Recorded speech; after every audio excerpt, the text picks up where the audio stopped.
एक जमाना था कि लोग ताला नहीं लगाते थे। हम लोग जो है सन 86 में हिमालय में थे, एक गुफा में। तो गुफा में जो है जब भिक्षा लेने के लिए जाने लगे, नेपाली संत थे साथ में, कुछ सिद्ध बाबा लोग थे, तो जाने लगे तो गुफा का दरवाजा बंद कर दिया। तो कहा कि शंभू जी क्या दरवाजा बंद कर दिया? कहा कि हाँ महाराज, कोई झोला लेके चला जाएगा तब क्या हुआ, ठंडा प्रदेश में है। कहा कि अरे नहीं, वो दरवाजा खोल के आओ, दरवाजा खोल के। कहा कैसे, क्यों?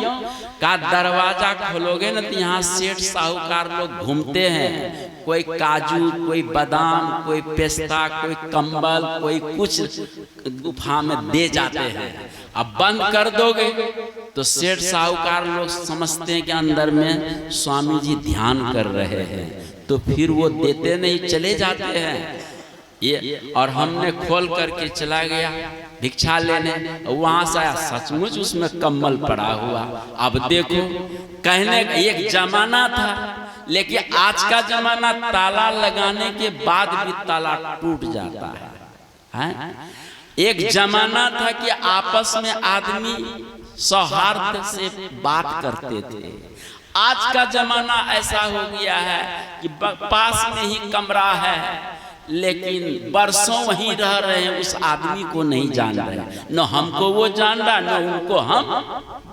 शहरों में यही होता है, शहर की भी बात बता रहा हूँ, समझ लिया कीजिए, ठीक है। उसको हम नहीं जानते, हमको वो नहीं जानता, और एक दूसरे आदमी एक दूसरे से मिलने में, बात करने में कतराते हैं, शंका करते हैं, आखिर क्या बात है?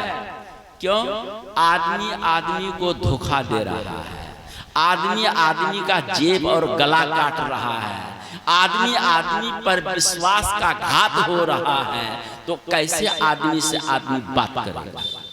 ये है, इसीलिए बाहर से आदमी का चोला है, भीतर न जाने वो क्या क्या खंगाल के रखा है, याद रखिए। इसीलिए आज के डेट में एक बार मैं पाकिस्तान के पास में सत्संग करने गया, ठीक है। मैं बहुत बहुत दूर चला जाता हूँ, उधर से मैं आ रहा था, एक बस में 70 आदमी में से हमको पकड़ के पुलिस आर्मी बाहर कर दिया। देख लो, बाहर कर लिया, बस चले गया। हमारा तो हृदय कांपने लगा, लेकिन फिर भी हमने सोचा हमने तो किसी का बिगाड़ा नहीं, तो कांपू, डरे क्यों? तो 2 घंटा तक हमको पुलिस आर्मी परेशान किया। क्यों किया? अब शक हो गया बाबा की कोई आतंकवादी तो नहीं है, क्योंकि बाबे के रूप में आतंकवादी घूमता है। एक बार ठाठरी में जम्मू कश्मीर के पहाड़ पर सत्संग हो रहा था, और महात्मा के रूप में 4-5 ठो आतंकवादी आया, कहा कि हम लोगों को गाजर की सब्जी और पराठे बना दो। वहाँ के लोग, पहाड़ी लोग बड़े श्रद्धालु होते हैं, और तुरंत पराठे, गाजर की सब्जी, पनीर मटर बना दिया, और तुरंत वो सब लेने के बाद पुर्जा थमा दिया। हम लोग साधु नहीं है, कोई आतंकवादी है। और सुबह जब सो करके उठते हैं तो 12 आदमी को पुल पर काट करके चला गया। ये है, इसलिए आज साधु को जीना भी बड़ा हराम हो गया। भले आलमनगर, पूर्णिया यहाँ तो आराम से जी ले रहे हैं, लेकिन खुल करके भारत में ही आप नहीं जी सकते हैं। ऐसा देख लीजिए, इतनी शंकाएं होती है आदमी पर, साधुओं पर, हर लोगों पर। क्यों? आदमी आदमी को बेच रहा है, आदमी आदमी को लूट रहा है, आदमी आदमी को मार रहा है, आदमी आदमी को जो है मतलब क्या न क्या कर रहा है, तो कैसे मनुष्य कहें? इसीलिए संतों ने कहा मनुष्य वही है जो ज्ञानवान है, और ज्ञानवान मनुष्य गलत काम कभी भूल से नहीं करेगा। ऐसा ज्ञानवान आदमी जहां भी रहेगा, ऐसे ज्ञानवान का संग करिए तो कल्याण होगा। अपने भी अपने बाल बच्चे से भी कराइए। बात समझ गए? तो ये बात है, इसलिए यह शरीर को दुर्लभ शरीर कहा गया। इस शरीर में वेदांत में 2 भाव रखा गया है। एक भाव एक अभाव, दो पदार्थ हैं। ब्रह्म का भाव कभी अभाव नहीं होता है, लेकिन शरीर का कभी अभाव था, भाव हुआ फिर अभाव हो जाएगा। जैसे जन्म से पहले ये शरीर नहीं था, अभी शरीर है, फिर कुछ दिन के बाद इस शरीर का अभाव हो जाएगा। लेकिन शरीरस्थ जो आत्मा है, शरीरस्थ जो ब्रह्म है, हंसता बोलता जो ब्रह्म है, वो शरीर से पहले भी था, अभी भी है, और शरीर नहीं रहेगा तब भी रहेगा। उसी को जानने के लिए, पहचानने के लिए, समझने के लिए ये सत्संग में आप आए हैं, और समझ बूझ करके उनका अनुसंधान प्रारंभ करिए। ठीक है। शरीर में दो पक्ष हम लोग ज्योतिष शास्त्र के अनुसार सुनते हैं कि आज कौन पक्ष है भैया, तो कहते हैं कि शुक्ल पक्ष है। आज कौन पक्ष है, तो कृष्ण पक्ष है। लेकिन हमने इस पर विचार करके देखा कि पक्ष तो शरीर में लगा हुआ है, दोनों पक्ष है। यहाँ एक पक्ष ध्यान हुआ ना, 15 दिन का ध्यान, मैंने एक पक्ष का ध्यान, और दूसरा पक्ष होगा तो 1 महीना हो जाएगा। 2 पक्षों का 1 महीना होता है। तो देखो, शुक्ल पक्ष 15 दिन का होता है, उसको शुक्ल पक्ष कहते हैं, और 15 दिन का कृष्ण पक्ष होता है। जब से बच्चा का जन्म होता है, जायते, स्थियते, वर्धते, विपरिणमते, अपक्षीयते, नश्यते च। वेदांत में शरीर के 6 भाव लिखा गया है। जायते, जन्म हुआ, जन्म होते ही धरती पर स्थियते, स्थिर हुआ, फिर माँ का दूध पान ग्रहण करना शुरू किया, तो वर्धते च। शिशु से किशोरावस्था, किशोर से जवानी अवस्था, अब ये जवानी अवस्था आने के बाद ये पूर्णिमा का सा जैसा हो गया।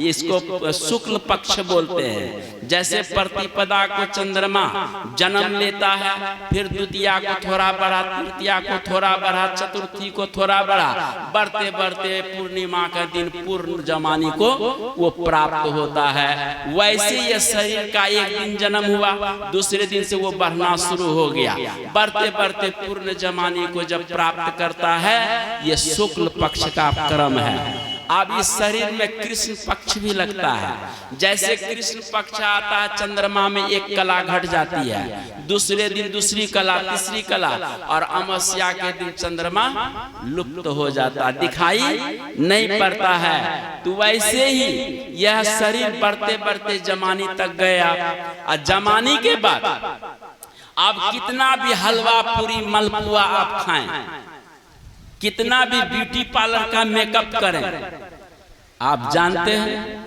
यह शरीर छिन छिन करके वो घटता जाता है, और घटते घटते फिर ये काल के मुख में समाप्त हो जाता है। ये कृष्ण पक्ष है। समझ गए? 2 पक्ष आपके शरीर में है, शुक्ल पक्ष है, कृष्ण पक्ष है। लेकिन इसी शरीरस्थ जो आत्मा है, शरीरी, उसमें कोई पक्ष नहीं लगता, न शुक्ल पक्ष न कृष्ण पक्ष। क्यों? न उसका जन्म होता है, न वह उसका विनाश होता है। आप भूल में मत रहिए कि आत्मा का, जीव का जन्म होता है, जन्म नहीं होता। जैसे अभी पंडाल बनाया गया है, पंडाल ऊपर से न पर्दा रख दिया गया, तो कहते ये पंडाल का आकाश है, पटाकाश है। ठीक है, ये पटाकाश कैसे हो गया? बनाया नहीं बनाया, ऊपर रखते ये पटाकाश हो गया।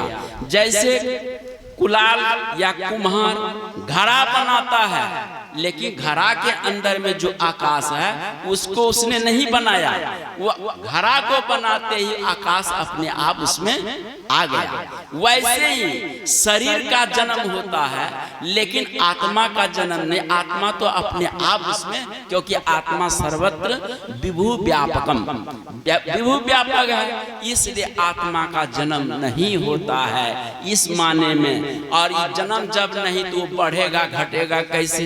जो बढ़ता नहीं कभी घटता नहीं, ऐसे स्वरूप का चिंतन रोज किया कीजिए।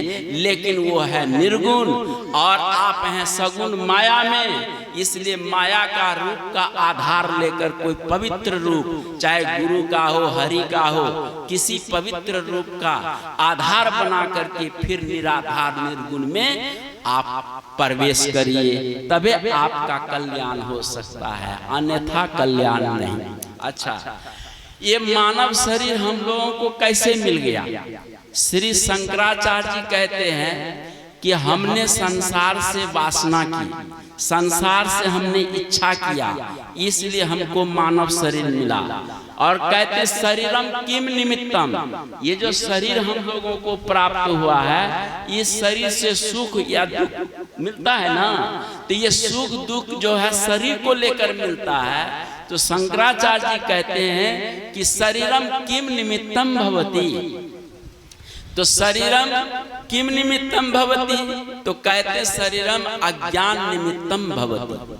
ये अज्ञान के कारण हमने संसार से राग किया, इसलिए हमको शरीर की प्राप्ति हो गई। और शरीर की जब प्राप्ति हुई तो शरीर संबंधी जितने भी सुख दुख राग द्वेष काम क्रोध लोभ मोह मद मात्सर्य से राग इत्यादि, ये सब हमको सामना करना पड़ता है। यदि शरीर नहीं रहता तो क्या इन सबों का सामना हमें करना पड़ता? नहीं करना पड़ता। इसीलिए इस शरीर से हमें है ना ऊपर उठना है, संसार से राग नहीं करना है, ऐसे ज्ञान में हमें जीना है। और शरीर को कहते शरीरम दुर्लभम, ये मनुष्य शरीर बड़ा दुर्लभ है, सृष्टि में ही दुर्लभ है।